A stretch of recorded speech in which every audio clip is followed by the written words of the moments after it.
성경 말씀 출애굽기 2장 16절로 25절 말씀까지 보겠습니다.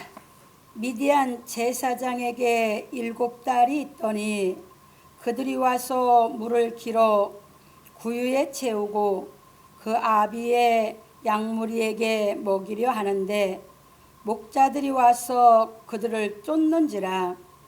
모세가 일어나 그들을 도와 그 양무리에게 먹이니라. 그 일이 그 아비 누엘에게 이를 때에 아비가 가로되 너희가 오늘은 어찌하여 이같이 속히 돌아오느냐. 그들이 가로되 한 애굽 사람이 우리를 목자들의 손에서 건져내고 우리를 위하여 물을 길어 양 무리에게 먹였나이다. 아비가 딸들에게 이르되 그 사람이 어디 있느냐. 너희가 어찌하여 그 사람을 버리고 왔느냐. 그를 청하여 음식으로 대접하라 하였더라. 모세가 그와 동거하기를 기뻐하며 그가 그 딸 시포라를 모세에게 주었더니 그가 아들을 낳음에 모세가 그 이름을 게로숨이라 하여 가로되 내가 타국에서 객이 되었음이라 하였더라.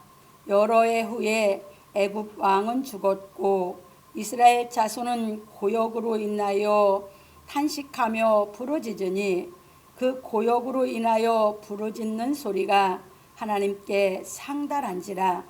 하나님이 그 고통 소리를 들으시고 아브라함과 이삭과 야곱에게 세운 그 언약을 기억하사 이스라엘 자손을 권념하셨더라.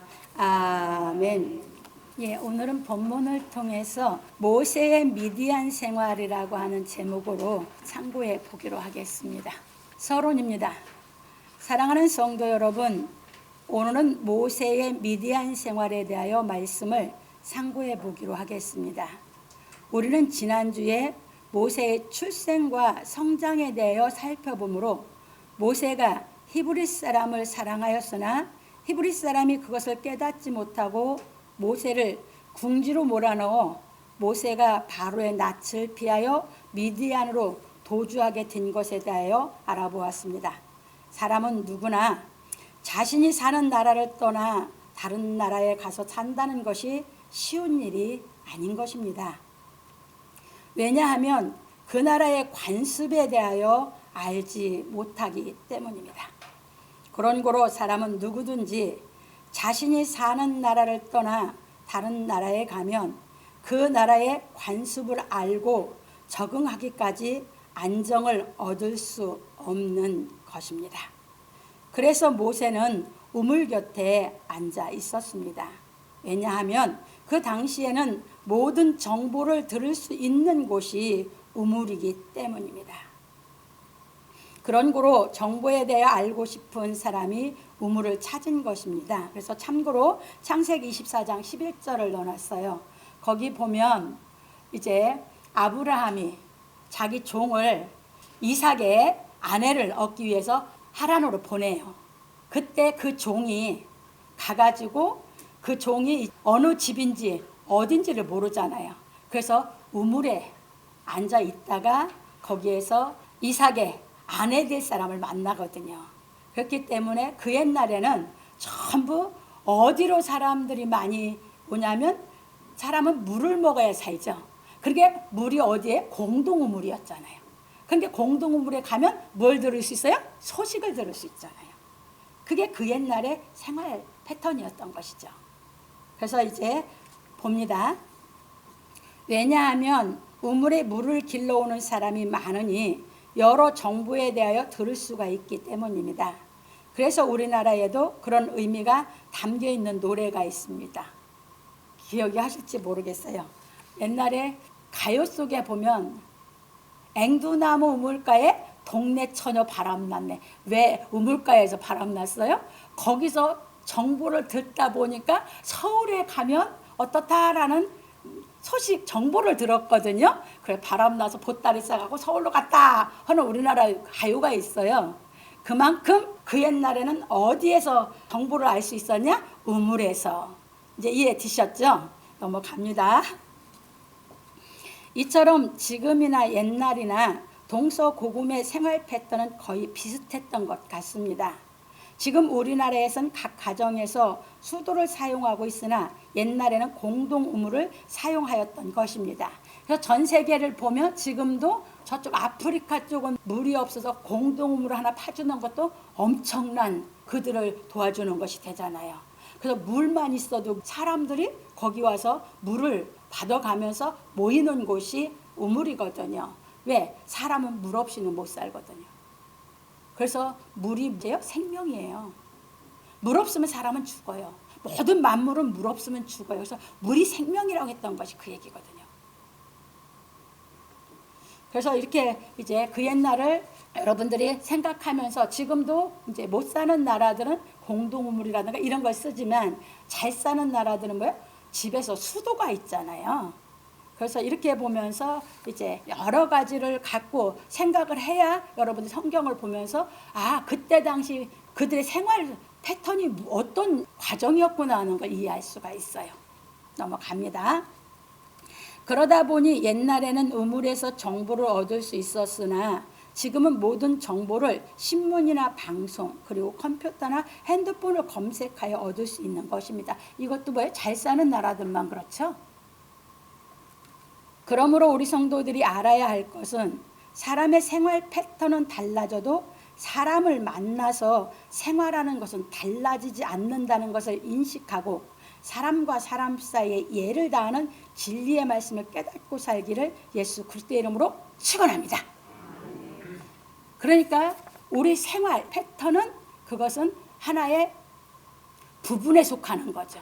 주는 뭐다? 우리 사람이 살아가는 건데 사람은 사람을 만나서 사랑을 하고 사는 것은 영원히 변치 않는다 그 말이에요. 이 인식을 정확하게 하셔야 돼요. 그래서 진리는 그래서 누구를 교육하냐? 사람을 교육해서 인격을 갖추어서 사람이 사랑하고 살 수 있는 인격을 갖추게 만드는 것이 진리이기 때문에 사람이 있는 한 진리는 영원 불변한 걸 믿으시기 바랍니다. 여러분들 왜 힘듭니까? 내가 사랑할 수 있는 능력이 없으니까 힘든 겁니다. 그래서 여러분 잘 이제 보세요. 부모는 10자식을 거느린다고 하잖아요. 예, 부모는 나서부터 자식들을 키우면서 자기 마음이 이런 것 저런 것 다 자기가 직접 겪으면서 그 힘든 거에서 마음이 커져갔거든요. 커지다 보니까 그 힘든 것을 참고 넘기고 하다 보니까 10자식 거느릴 수 있는 사랑을 할 수 있는 힘이 자기 안에 능력이 갖춰진 것이죠. 근데 10자식이 한 부모 못 모신다는 말 있죠. 옛날 말에. 부모는 10자식을 거느려도 10자식이 한 부모 못 모신다는 말이 왜 있습니까? 자식은 부모를 사랑하는 마음이 좁기 때문에 못 모시는 거예요.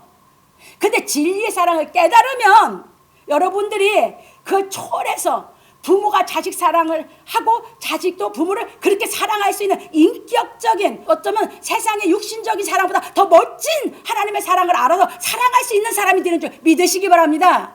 그래서 우리는 진리를 통해서 나의 부족한 것을 자꾸 깨닫게 시켜서 나를 키워가시는 것이 하나님의 양육하심인 줄 믿으시기 바랍니다. 이것은 안 바뀌어요, 영원히. 그래서 넘어갑니다. 본론입니다. 첫 번째입니다. 미디안 제사장에게 7딸이 있더니 그들이 와서 물을 길어 구유에 채우고 그 아비의 양무리에게 먹이려 하는데 모세가 하루는 우물 곁에 앉았더라 하고 말하기를 미디안 제사장에게 7딸이 있더니 그들이 와서 물을 길어 구유에 채우고 그 아비의 양무리에게 먹이려 하는데 목자들이 와서 그들을 쫓는지라. 모세가 일어나 그들을 도와 그 양무리에게 먹이니라. 출애굽기 2장 16절로 17절에서 말하였습니다. 그 당시 생활은 유목민의 생활이었으므로 미디안 제사장도 양을 기르고 있었습니다. 그런데 미디안 제사장에게는 딸이 7이 있었고 그의 딸들이 우물에 와서 물을 길어 구유에 채우고 그 아비의 양 무리에게 먹이려 하는데 목자들이 와서 제사장의 딸들을 쫓는 것입니다. 그 모습을 보고 있던 모세가 일어나 제사장의 딸들을 도와 그 양무리에게 물을 먹이었습니다. 이것이 모세가 미디안 제사장의 집에 거하는 계기가 되었습니다. 왜냐하면 나중에 온 목자들이 제사장의 딸들을 쫓는 것을 본 모세는 순서를 지키지 아니하는 목자들을 그냥 보고 있을 수가 없어서 제사장의 딸들을 도와준 것일 겁니다. 왜? 모세가 먼저 와서 앉아있다 보니까 제사장들의 7딸이 왔고 목자들이 나중에 왔는데, 나중 온 사람들이 여자들이 약하니까 못하게 하고 지들이 먼저 하려고 쫓는 겁니다. 그걸 보고 모세가 그냥 보고 있을 수가 없어서 거기서 말을 했겠죠. 왜 먼저 온 사람이 니들이 나중에 와가지고 그러냐 하면서, 모세가 배운 사람이고 그냥 자기들이 보기에도 인격을 갖춘 것 같으니까 목자들이 모세한테 꼼짝을 못했겠죠. 이게 모세가 그들을 먹여서 보니까 이게 늘 그게 그들의 생활이었어요. 그러니까 늘 그렇게 제사장인데 딸들이 늘 그런 어려움을 당하는 걸 알고 있었던 거죠. 근데 그날은 일찍 온 거예요. 그게 아버지가 보니까 너무 이상하잖아. 그렇게 묻는 거 아닙니까? 그래서 물으니까 딸들이 애굽 사람이 도와줘서 이렇게 왔다 하니까 아버지가 왜 그를 버리고 왔냐라고 하는 게 그 얘기입니다. 그래서 그것이 모세가 그 집에 거하게 된 계기가 된 걸 믿으시기 바랍니다. 이제 왜 그런지를 이제 우리가 깨달아 가보시자고요. 이와 같이 살아가는 방식이 학문을 배워서 사는 사람과 학문을 배우지 못하고 사는 사람이 다른 것입니다. 학문을 배운 사람은 질서를 지키고 살려는 것이고, 학문을 배지 못한 사람은 약자를 힘으로 누르고 살려 하는 것입니다. 이제 잘 보세요. 이게 옛날이라면, 지금은 다 대학 나왔어. 그런데 학문을 배운 사람이 있고 못 배운, 이게 대학 나왔다고 학문 배운 게 아니다 그 말이에요. 나왔으면 그것을 행하고 사는 것이 배운 사람이야. 안 행하고 사는 건 그것은 짐승과 똑같아. 성경에서 지금 내가 여기서 학문을 배웠다 안 배웠다는 얘기는 대학을 나왔냐 안 나왔냐 그 얘기를 하는 게 아니란 말입니다. 학문을 배웠다고 하는 것은 배운 대로 알았으니까 질서를 지키고 법을 지킬 줄 아는 것이고, 배웠다고 하면서 법도 안 지키고 질서를 안 지키면 그건 안 배운 사람과 같다 그 말입니다. 그래서 이제 그 사람들은 힘으로 누르고 그때그때 살아가려고 하는 거죠. 멋대로 살아? 자기 기분대로. 그게 무지한 것이지. 자기 기분대로 사는 것이. 넘어갑니다. 그래서 세상에는 법이 꼭 필요한 것입니다. 그래서 잠언 6장 23절에 가면, 그래서 하나님이 에덴 동산 때부터 뭘 줬어요? 법이 있어. 우리는 아담을 창조해 놓고 선악과를 먹지 말라는 법을 줘. 왜? 사람을 사람답게 키우려게, 짐승같이 만들지 않으려니까. 그래서 잠언 여기는 가서 읽습니다. 잠언 6장 23절에 보면, 대저 명령은 등불이요 법은 빛이요 훈계의 책망은 곧 생명의 길이라. 그러니까 하나님은 왜 우리를 훈계의 책망을 하셔? 법을 지키게 하려고. 그 법이 우리 빛이요. 구약은 하나님 명령을 했기 때문에 구약은 등불로 비유했고, 예수님이 오셔서 완전히 하나님의 법을 다 이뤄놨기 때문에 이 땅에 하나님의 법이 세워졌기 때문에 이건 빛이요. 그래서 요한복음 1장 1절에서 3절 가면 이 말씀이 깨달아지면 우리 안에 빛이 들어와. 그 빛이 있는 사람은 아무리 내 마음이 힘들어도 하나님의 법대로 사는 사람이 하나님 믿는 사람이에요. 이제 이해 되셨습니까?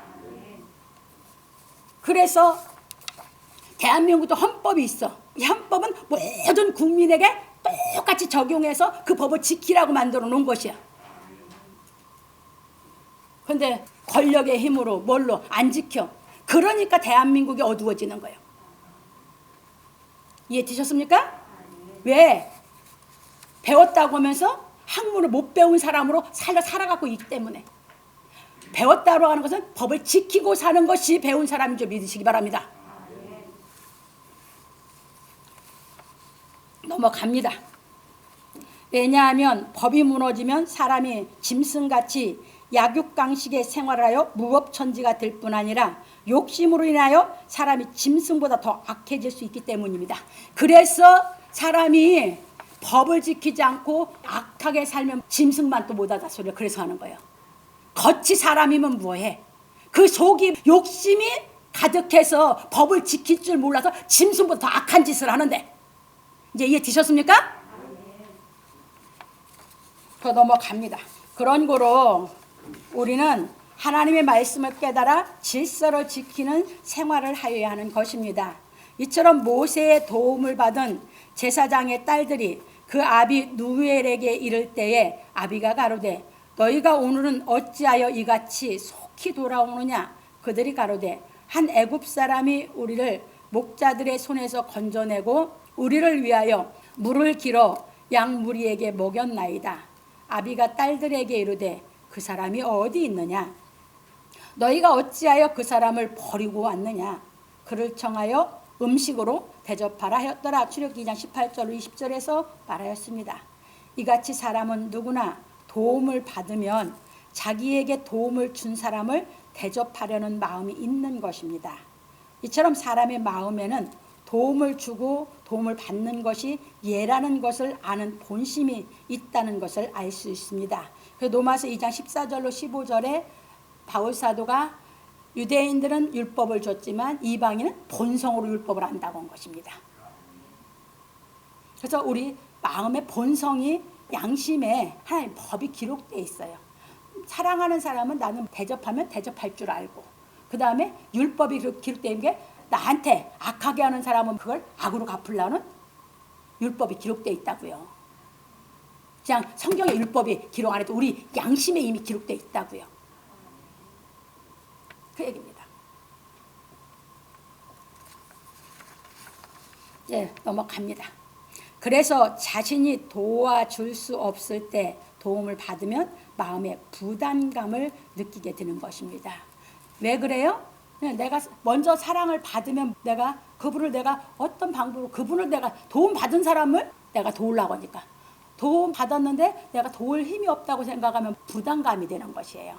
그런데 이제 우리는 그런 모든 것을 초월해서 진리의 사랑을 깨달은 인격적 서로 주고받을 수 있는 인격을 갖추어야 되는 줄 믿으시기 바랍니다. 넘어갑니다. 그런 거로 우리는 진리의 말씀을 깨달아 도움을 받은 사람만 돕는 것이 아니라 법을 지키며 살 수 있도록 모든 사람을 돕는 생활을 하여야 하는 것입니다. 그래서 예수께서 말씀하시기를 그러므로 무엇이든지요. 그래서 남에게 대접을 받고자 하는 대로 너희도 남을 대접하라. 이것이 율법이요 선지자니라. 마태복음 7장 12절에서 말씀하셨습니다. 이제 여기서 잘 보세요.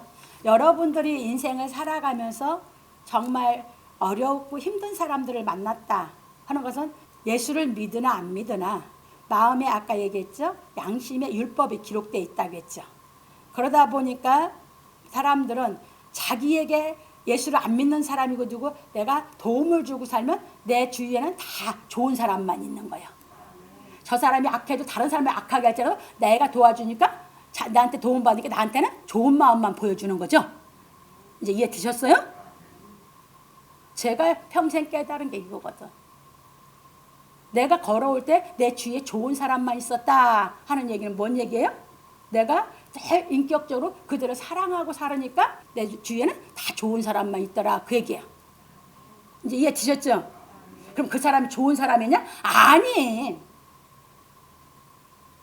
그게 여러분들이 주께서 말씀하신 이 말씀 기억하고 살면 여러분 인생 살아갈 때 다 좋은 사람만 있다는 얘기는 그 사람이 본질이 좋아진 게 아니라 나한테 다 좋게 하는 사람만 만나게 되는 줄 믿으시기 바랍니다.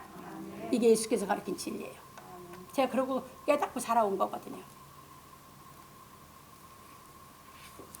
그래서 뭐부터 해라? 내가 먼저 대접하고 인격적으로 뭐 하면서 항상 모든 사람들을 내가 사랑하고 가면 그 사람들도 나한테 도움을 받은 게 자기 마음에 느껴지면 사람은 누구나 도움받은 부담감이 있다는 게 그 사람은 꼭 잘해주려고 그래요. 이제 이해 되셨죠?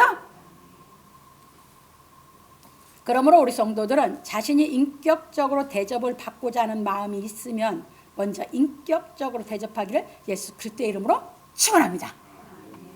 그러면서 내가 먼저 받으려고만 하다 보면 여러분들이 저 사람이 나를 인격적으로 안 대하면 내가 아프면 나는 그 사람을 이제 멀리하게 되고 나쁜 사람이라고 하고 싫어하고 이렇게 돼버린단 말이에요. 그러면 내가 주위에 이 인맥을 맺고 사람관계에 사는데 내가 먼저 잘해줘 버리면 되잖아. 이제 이해 되셨죠? 그러면 우리 주위에는 다 좋은 사람만 있다라고 말할 수 있다. 그러면 그 사람이 좋냐? 아니, 나한테 어쨌든 간에 잘한 것은 내가 그 사람들을 그렇게 인격적으로 해줬기 때문에 인간관계가 맺어지니까 그렇게 말을 하는 것이지. 이해 되셨습니까? 이게 내 주위에는 어떤 사람 어떻다 어떤 사람 어떻다 율법적으로 얘기하는 것은 내가 사랑을 먼저 안 했기 때문에 인간관계가 그렇게 맺어진다고 깨달으시기 바랍니다. 그래서 예수께서 우리에게 가르치시는 것은 무엇이다? 우리에게 인격적인 사랑을 먼저 하라고 가르치는 게 진리인 줄 믿으시기 바랍니다. 모세가 그래서 그 낯선 나라에 가서 거하게 되는 겁니다. 여러분 가정에서가 제일 편하죠. 가정을 떠나 남의 집에 가서 얼마나 머무를 수 있어요? 왜? 거기 가서는 내 집에서처럼 그렇게 못하고 살아. 게으름 피고 내 마음대로 안 돼. 거기에 다 맞춰 살라니까 다 싫게 좀 살라면 그래서 내 집이 편하지 하고 내 집으로 들어갈걸? 똑같은 얘기 아니야. 내 나라 떠나서 다른 나라가 산다는 게 쉬운 게 아니죠? 이게 사람이에요. 왜? 사람은 습관이라는 것이 있기 때문이에요. 넘어갑니다. 두 번째입니다. 모세가 그와 동거하기를 기뻐하며 그가 그 딸 십보라를 모세에게 주었더니. 모세는 근데 거기서 사는 것도 뭐 했어요? 기뻐했다니까 정신이 굉장히 성장했다고 지난주에 가르쳐줬죠. 이러니까 어떤 환경도 기쁘게 살아갈 수 있는 장성한 사람이더라 그 말이에요. 넘어갑니다. 누엘로부터 대접을 받은 모세가 그 집에서 함께 동거하게 되어 말하기를 모세가 그와 동거하기를 기뻐하며 그가 그 딸 십보라를 모세에게 주었더니 그가 아들을 낳으며 모세가 그 이름을 게루심이라 하여 가로되 내가 타국에서 객이 되었음이라 하였더라. 출애굽기 2장 21절 22절에서 말하였습니다. 모세는 아는 사람이 하나도 없는 미디안에서 누엘을 만나 그와 동거하는 것을 기뻐하였다고 하였습니다.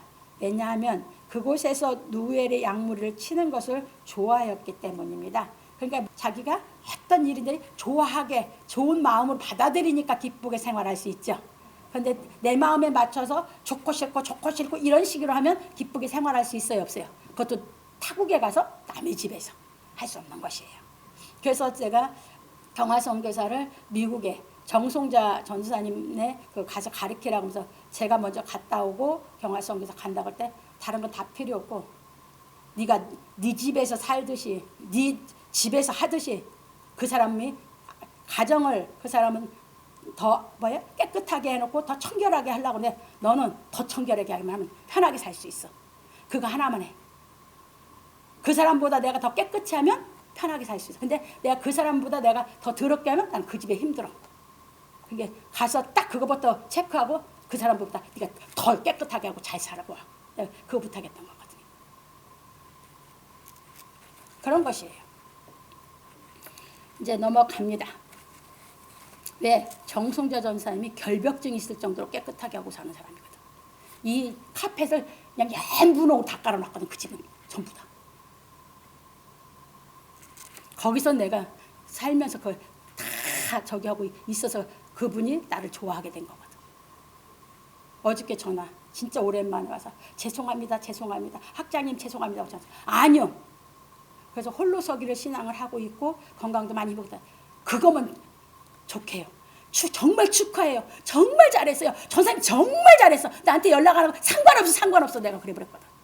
그거거든 나는. 신앙을 잘하는 거면 나한테 연락 없어도 상관없거든. 하나님 옆에 잘 살면 되는 거거든. 이제 이렇게 보면서 넘어갑니다. 이처럼 모세가 누엘과 함께 동거하는 것을 기뻐하였으므로 미디안에서 40년 동안 살았던 것입니다. 하루 이틀 살다 오면까지 거 하고 올 수 있죠. 그런데 몇 년을 살았어요? 40년을 살았으니까 정말 적응을 너무 잘하고 살은 거죠. 넘어갑니다. 그래서 누엘은 기쁘게 자기 양무리를 치는 모세가 마음에 들어 자기의 딸 십보라를 모세에게 주었습니다. 그런 고로 시포라가 아들을 낳으니 모세가 그 이름을 게르솜이라 하였습니다. 자기는 미디안의 체류자다라는 의미예요. 이처럼 모세는 애굽을 떠나 미디안에 가서 그곳에서 가정을 이루고 잘 살고 있었습니다. 그런 고로 우리 성도들도 모세처럼 어느 곳에 가서 무엇을 하든지 기쁘게 살 수 있는 마음의 준비가 되어 있어야 하는 것입니다. 이거요. 진리를 깨달아서 우리 이렇게 준비하고 있어야 하고, 이것만 준비되면 어디도 내 집이지, 그 어디나 뭐야 하늘나라 하나님과 함께하는 내 집이지. 이것이 내가 준비가 안 돼 있으면, 아니 어디가 그 언니가 하늘나라입니까? 안 되지. 그래서 이것이 준비되기까지 우리는 연단 속에서 진리를 깨달아게 되는 줄 믿으시기 바랍니다. 넘어갑니다. 그런데 하나님께서는 모세로 하여금 그곳에서 잘 살도록 허락하지 않으셨습니다. 그러므로 우리 성도들은 모든 일이 나의 계획대로 되는 것이 아니라 우리의 인생길을 인도하시는 하나님의 계획대로 되는 것을 깨닫고 하나님의 인도하심에 순종하기를 예수 그리스도의 이름으로 축원합니다. 저는 이거 실감나요. 왜? 나는 사명자 이 길 간다라고 나는 이게 0.01% 생각을 안 했거든. 그냥 열심히 정말 이 위에서 얘기했듯이 무엇이든지 어디서든지 기쁘게 내가 감당하고 살 수 있는 이 인격을 만들라는 이 위에서 하나님 진리의 말씀이 깨달아지면 나를 만들어주니까 그게 좋아서 그냥 했던 것뿐이에요. 그랬듯이 모세도 그냥 기쁘게 거기서 살았던 거잖아요.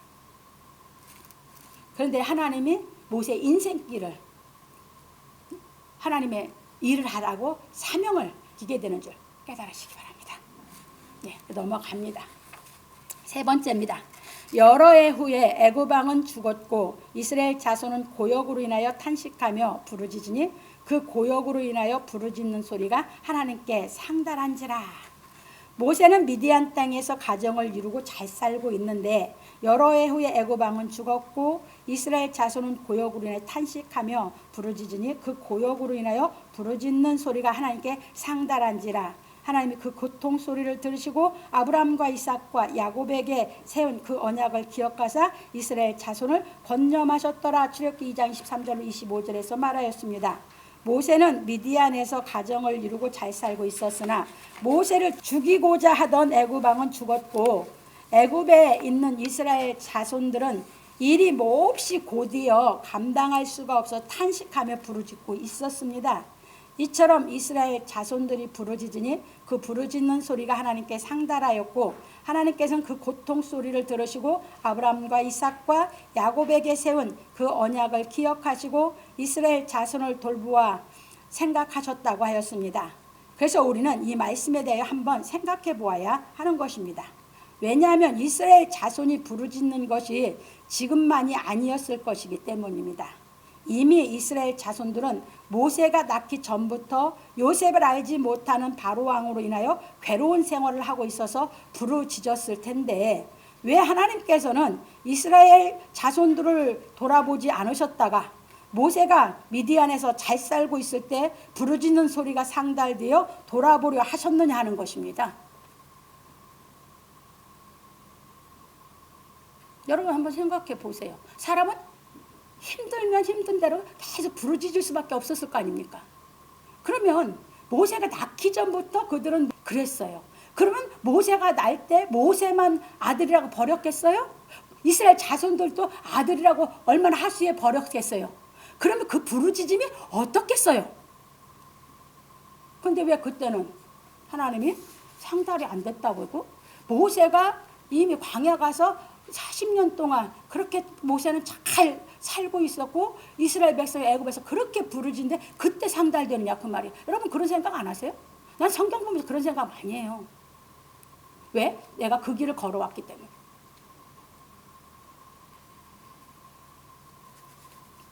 그래서 이제 넘어갑니다. 그런 거로 우리는 우리가 부르짖는 기도가 하나님께 상달되는 것이 아니라 하나님께서 언약하신 말씀을 이루실 때가 되어야 상달된다는 것을 깨달아야 하는 것입니다. 그런 거로 우리는 내가 기도하여 무엇이 이루어진다고 생각하지 말고 하나님께서 약속하신 말씀을 이루실 때가 되어서 이루어진다는 것을 깨달아야 하는 것입니다. 그래서 우리는 이 말씀에 대해 깊이 생각해 보아야 하는 것입니다.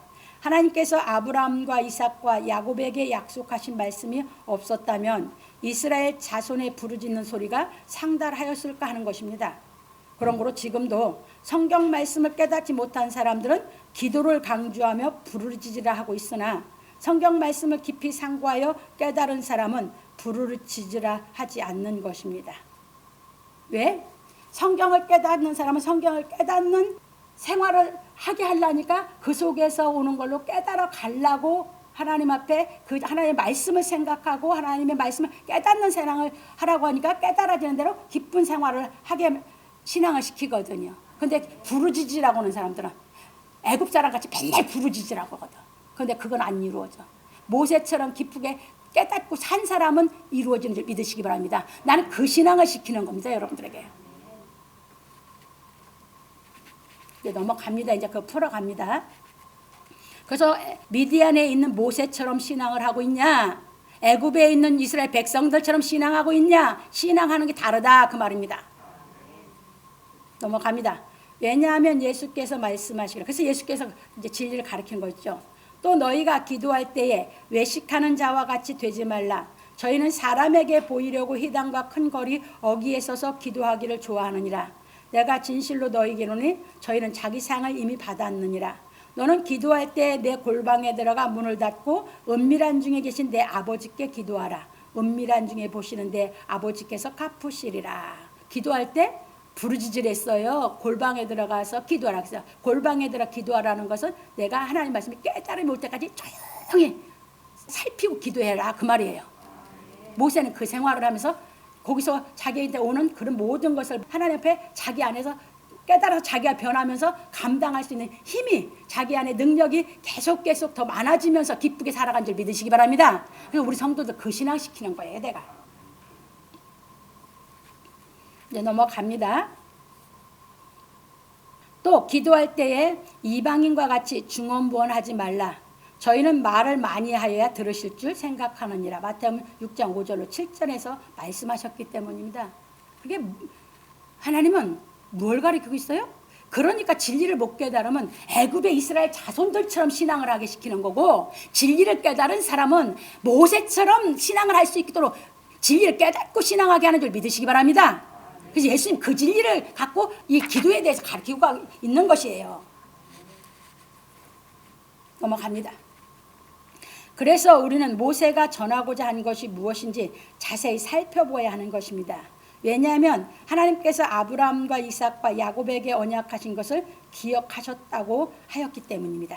그러니 이스라엘 자손이 아무리 부르짖어도 하나님께서 아브라함과 이삭과 야곱에게 언약하신 말씀이 없다면 하나님께서 이스라엘 자손을 돌아보시겠느냐 하는 것입니다.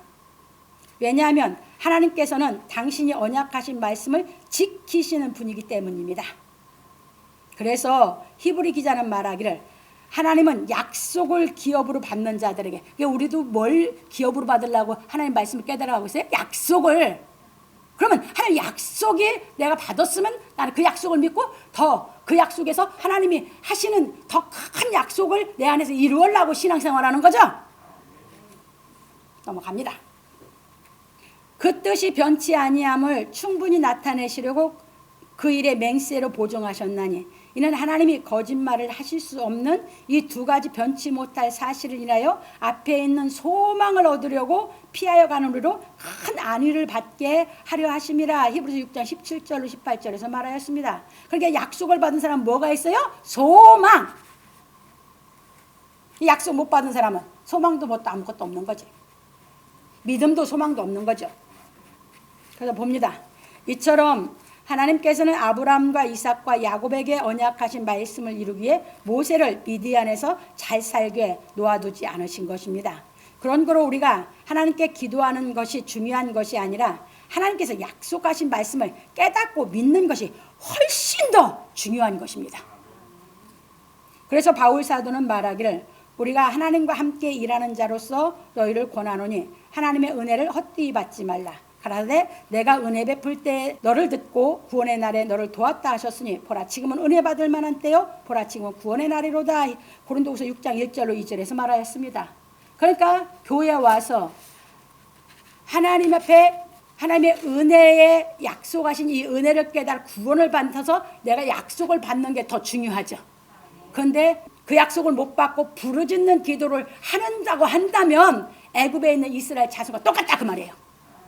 그런데 그걸 믿고 하나님 말씀을 따라서 자기가 더 큰 그 소망 가운데서 깨달아 가는 사람은 모세와 같이 신앙을 하는 사람인 줄 믿으시기 바랍니다.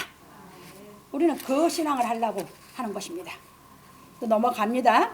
그런 거로 지금은 기도하는 것보다 훨씬 더 중요한 것이 하나님의 은혜를 깨달아 의롭다 하심을 받는 것입니다. 그래서 로마서 3장 24절로 27절. 그러니까 우리가 하나님의 말씀의 은혜를 깨달아 내가 의롭다, 내 마음이 의롭다 한 것을 받은 것이 훨씬 더 기도하는 것보다 중요한 줄 믿으시기 바랍니다. 그래 약속받은 사람이 되거든. 아브라함과 이삭과 야곱의 약속한 것 때문에 모세를, 그 약속 때문에 하나님이 모세를 인도하셨죠. 그와 같이 이제 지금은 하나님의 은혜를 깨달아 내가 의롭다함 받는 것이 하나님이 약속받은 것이 믿으시기 바랍니다. 이게 더 중요해요. 넘어갑니다. 이처럼 하나님의 은혜를 깨닫고 믿음으로 말미암아 의롭다 하심을 받은 사람은 하나님의 자녀가 되는 언약을 받은 사람입니다. 내 마음이 의롭다는 약속이 은혜가 탁 깨달음이 와서 내 마음에서 감사가 너무 그 은혜가 감사한 마음이 탁 터지면서 기쁨을 맛봤으면 뭐 받은 사람? 약속이 받아진 사람. 이제 이해되셨죠? 그래서 바울 사도는 말하기를 이제 그 약속 받은 사람 보고 어떻게 신앙하라고 이제 바울 사도가 가르치고 있어. 하나님의 자녀가 된 사람에 대해서 너희는 믿지 않는 자와 멍해를 같이 하지 말라. 의와 불법이 어찌 함께하며 빛과 어둠이 어찌 사귀며 그리스도와 베리알이 어찌 조화되며 믿는 자와 믿지 않는 자가 어찌 상관하며 하나님의 성전과 우상이 어찌 일치가 되리요. 우리는 살아계신 하나님의 성전이라. 이와 같이 하나님께서 가라사대 내가 저희 가운데 거하며 두루 행하여 나는 저희 하나님이 되고 저희는 나의 백성이 되리라 하셨느니라. 그러므로 주께서 말씀하시기를 너희는 저희 중에서 나와서 따로 있고 부정한 것을 만들지 말라. 내가 너희를 영접하여 너희에게 아버지가 되고 너희는 내게 자녀가 되리라. 전능하신 주의 말씀이니라 하셨느니라. 그런즉 사랑하는 자들아, 이 약속을 가진 우리가 하나님을 두려워하는 가운데서 거룩함을 온전히 이루어 육과 영의 온갖 더러운 것에서 자신을 깨끗게 하자. 고린도후서 6장 14절 7장 1절에서 말하였습니다. 그래서 이제 여기서 보세요. 이제 구약에서는 저희 중에서 나와서 따로 있으라는 것은 애굽에서 이끌어냈죠. 육신을. 그렇다고 그들이 애굽에서 육신을 이끌어냈다고 해서 이스라엘 자손들이 깨달음이 있었어요? 없었어요? 없었어. 그거는 이끌어내진 게 아니야. 그래서 지금은 진리를 가르쳐서 같이 살고 있지만 우리 육신을 이렇게 이끌어내주는 게 아니라 우리 마음을 죄 짓는 곳에 죄 안 짓는 곳으로 이끌어내는 줄 믿으시기 바랍니다. 그게 뭘로 된다? 약속으로. 그 약속 받았냐는 얘기예요. 그래서 그 약속 받는 게 부르짖고 기도하는 것보다 훨씬 더 중요하다. 하나님은 그 약속이 우리 안에 받아지면 그때부터 이제 나는 하나님의 말씀을 따라 가기만 하면 하나님 책임져 주니까. 그래서 그렇게 되고 나면 이제 나는 이제 의롭다함을 했으니까 이제 뭐 하지 말아라? 믿지 않는 자와 멍해를 같이 하지 말라. 왜? 믿지 않는 자와 멍해를 같이 하면 내 믿음이 연약하니까 넘어갈 수 있거든. 넘어질 수 있거든. 이해지셨어요? 그래서 그때부터 우리는 이제 이 말씀대로 믿는 자 안에서 자꾸 우리가 이제 깨달음을 얻어서 살아가는, 그래서 서로 인격적으로 진리의 사랑이 깨달아져서 진짜 사랑하고 살 수 있는 이제 하나님의 자녀가 되어야 되는 줄 믿으시기 바랍니다. 그래서 이거 이제 우리 자녀가 된 사람은 그래서 지키라고 하는 것이에요. 그래서 이제 의와 불법이 어찌 함께하며 빛과 어둠이 어찌 사귀며 그리스도와 베리아 어찌 조화하며 믿는 자 믿지 않는 자가 어찌 상관하며 하나님의 성전과 우상이 어찌 일치가 되리오 이렇게 있어요. 그래서 저는 가만히 본다고 그랬죠. 왜? 자식이 고집 부리면 어쩔 수가 없어. 근데 자식이 부모에게 순종하면 믿는 가운데서 믿는 자 속에서 맺어주려고 하는 거야. 그것 보면서 하나님의 말씀대로 잘 살고 있구나. 신앙을 잘 해가고 있구나. 그렇게 본다고 내가 얘기잖아요. 왜 나는 하나님의 말씀대로 사냐 안 사냐를 보지 말을 잘하냐 못하냐 그거 보는 게 아니거든. 무슨 말인지 아셨습니까? 그래서 왜? 하나님의 말씀은 내게 빛이니까. 그러면 내 갈 길을 자꾸 내 안에서 밝아지면 보이니까. 예, 넘어갑니다. 이처럼 하나님의 약속을 받은 하나님의 자녀들이 되어 아버지께 기도해야 하는 것입니다. 그래서 이제 저쪽에서는 본받지 말라고 하는 거 됐고, 여기서는 이제 예수께서 하나님의 자녀된 약속받은 우리에게 하라는 걸 이제 말씀했습니다. 그래서 예수께서 말씀하시기를 그러므로 저희를 본받지 말라. 구하기 전에 너희에게 있어야 할 것을 하나님 너희 아버지께서 아시느니라. 그러므로 너희는 이렇게 기도하라. 하늘에 계신 우리 아버지여, 이름이 거룩히 여김을 받으시오며 나라에 임하옵시며 뜻이 하늘에서 이룬 것 같이 땅에서도 이루어지이다. 오늘날 우리에게 일용할 양식을 주옵시고 우리가 우리에게 죄 지은 자를 사하여 준 것 같이 우리 죄를 사하여 주옵시고 우리를 시험에 들게 하지 마옵시고 다만 악에서 구하옵소서. 나라와 권세와 영광이 아버지께 영원히 있사옵나이다. 아멘. 마태복음 6장 8절로 13절에서 말씀하셨습니다. 그러면 이 주기도대로 이 기도가 드는 건 내가 하나님 말씀대로 내가 살면 이루어지게 돼 있죠. 이게 하나님의 자녀가 하는 기도가 주기도요. 사도들에게 하라고 한 기도가 아니고 하나님의 자녀가 약속받은 우리에게 하라는 기도인 줄 믿으시기 바랍니다. 넘어갑니다. 그리고 예수께서 또 말씀하시기를 너희는 먼저 그의 나라와 그의 의를 구하라. 그리하면 이 모든 것을 너희에게 더하시리라. 마태복음 6장 33절에서 말씀하셨습니다. 그럼 결국 똑같은 얘기죠. 그 위에서 이방인들이 부르짖는 사람들이 기도하는 그런 거 우리 뭐 구하지 말라고 했죠. 구하기 전에 아버지는 다 안다고 그랬죠. 그리고 마태복음 6절에도 우리에게 뭐냐? 그 나라와 그 의를 구하면 모든 거 더 안다고 그랬죠. 그러면 우리는 하나님의 자녀들은 아버지에게 뭘 구해야 하는지 아는 사람들이죠. 무조건 부르짖는 사람입니까? 아버지 앞에 정말 기도할 줄을 아는 사람입니까? 내 아버지 약속받고 내 아버지면 내가 아버지께 어떻게 말을 해야 할 줄을 아는 것이 자식이죠. 이게 기도입니다. 그래서 주기도를 가르쳐주면서 이 기도를 해라. 너에게 있어야 할 걸 아버지가 다 알아서 니들 인생길을 인도해 줄 거다. 그게 하나님을 믿고 살아라. 그래서 그러고 나서 그 다음에 한 것은 우리가 그러면 이제 진짜 기도할 건 주기도가 이루어지려면 그 나라와 그 의를 구하면 되죠. 그 나라와 그 의를 구하는 기도는 예수께서 가르친 진리가 깨달아지는 기도를 해라 그 말이에요. 그러면 그 진리의 말씀은 내 안에 와서 뭐가 되니까 나를 의로 자라게 하면서 의롭다함 받고 의로 자라게 양육시키면서 그 의의 말씀의 능력이 우리를 하나님이 주시는 걸 누릴 수 있는 사람이 되게 해 주시니까 말입니다. 이제 이해 드셨죠? 넘어갑니다. 그런 거로 하나님의 자녀인 우리들은 하나님 아버지의 의를 깨닫기 위하여 기도해야 하는 것입니다. 그러니까 살아가다 내 마음의 한계에서 내 몸의 한계에서 내가 왜 한계에 부딪히면 내 마음이 불편해지거든. 그리고 화가 나거든. 그때 뭐 해라? 골방에 가서 기도해라. 뭐를? 여기서 깨달아서 내 한계를 벗어나기 위해서.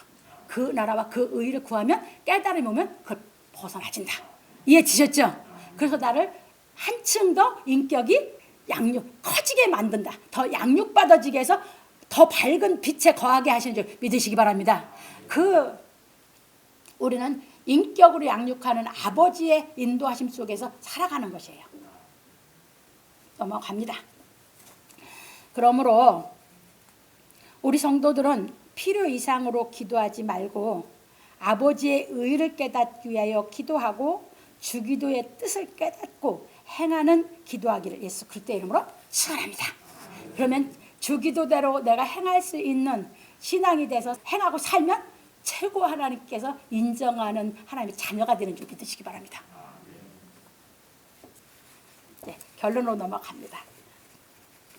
오늘 우리는 모세의 미디안 생활에 대해 배웠습니다.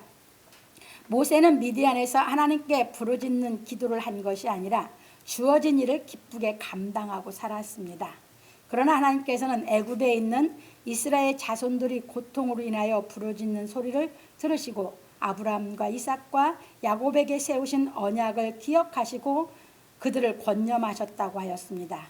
이것이 무슨 말인가 하면 하나님께서 아브라함에게 내 자손이 이방에서 객이 되어 그들을 섬기겠고 그들은 400년 동안 내 자손을 괴롭게 하리니 그 섬기는 나라를 내가 징지할지며 그 후에 네 자손이 큰 재물을 이끌고 나오리라. 창세기 15장 13절로 14절에서 하고 언약하신 말씀을 이루려고 생각하셨다는 것입니다. 그러니까 하나님은 뭐 하시는 분이라고 했어요? 우리 부르짖는다고 해서 아니라 당신이 다 예언해서 미리 약속한 걸 지키시는 분이시라고. 그래서 우리는 그 약속을 깨달아 그 약속에 거하면 되는 것이라고요. 넘어갑니다. 그러므로 우리 성도들은 내가 부르짖어 기도한다고 해서 하나님께 상달되는 것이 아니라 하나님께서 당신의 일을 이루기 위하여 일할 수 있는 사람을 택하신다는 것을 알아야 하는 것입니다. 그래서 우리 성도들은 하나님의 은혜를 깨달아 의롭다 하심을 얻었으니 예수께서 가르쳐 주신 진리의 말씀을 깨달음으로 말미암아 기쁘게 생활하여야 하는 것입니다. 생활하면서 내가 살아가면서 한계가 느껴지면 뭐 해라? 그때 조용히 하나님 앞에 엎드리면서 내 마음에 힘든 거, 신음하는 거 하다 보면 나를 하나님 말씀이 더 깨닫게 해서 나를 그 굴레에서 이끌어내서 더 큰 인격을 갖추게 하는 줄 믿으시기 바랍니다. 그래서 이 땅에서 둘이 하나가 되는 게 비밀이라는 게 둘이 인격을 갖춰서 정말 멋진 사랑을 하는 게 비밀인 거예요. 한 사람만 해갖고 한 사람은 하면 한 사람은 희생만 요구하는 게 되니까 그것도 한 사람은 사랑한 게 아니잖아. 이해 되셨어요? 그래서 둘이 똑같이 하나님의 말씀을 깨달아 행하면서 멋지게 둘이 진짜 사랑해서 둘 다 기뻐야 진짜 그게 사랑한 거죠. 그래서 인격을 갖춘 사랑을 하고 살아야 되는 줄 믿으시기 바랍니다. 그래서 하나님과 예수님이 그 사랑을 해서 그 기쁨을 예수께서 아버지께 내게 준 그 기쁨을 너희에게 준다고 하셨거든. 그러니까 우리가 거기까지 가야 돼요. 넘어갑니다. 그러면 하나님께서 당신의 일을 이루기 위하여 사람을 택하여 사명을 주시는 것입니다. 그러므로 우리 성도는 필요 이상으로 기도하려고 애쓰지 말고 하나님의 말씀을 깨닫고 기쁘게 생활하기를 예수 그리스도의 이름으로 축원합니다. 제가 생활 속에서 기쁘게 살아가면서 하나님의 사랑의 양육을 받아 나가시기 바랍니다.